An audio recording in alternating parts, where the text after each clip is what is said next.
আমি ডক্টর মোহাম্মদ মাহমুদুল হাসান আজ যে বিষয় নিয়ে আলোচনা করব তা হলো পাসরা।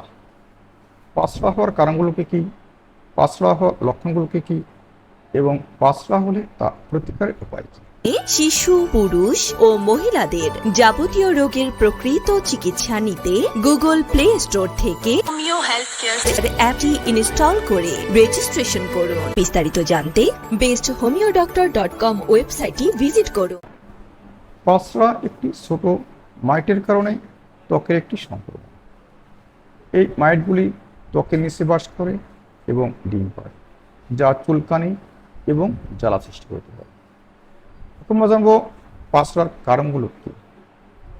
পাসরার অনেকগুলো কারণ রয়েছে, যেমন পাসরা সংক্রমিত ব্যক্তির সাথে ঘনিষ্ঠ শারীরিক যোগাযোগের মাধ্যমে ছড়িয়ে পড়তে পারে।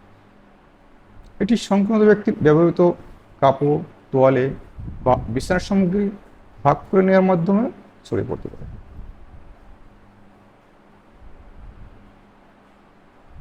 সংক্রমিত ব্যক্তির পাশে একই বিছানায় শোয়া বা ঘনিষ্ঠভাবে সম্পর্ক করা খোসপাসার কারণ হতে পারে।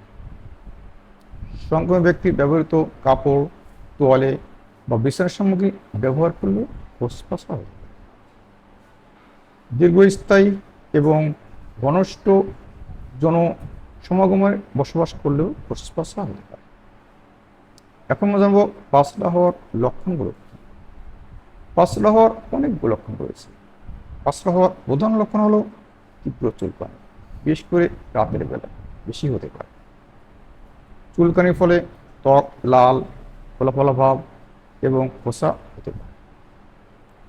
অন্য লক্ষণের ভিতরে রয়েছে ত্বকের ছোট ফুসকুড়ি, ছোট বাদামি রঙের রেখাগুলি বা ত্বকের উপর দিয়ে চলে। ঘুমের সমস্যা সৃষ্টি হতে পারে।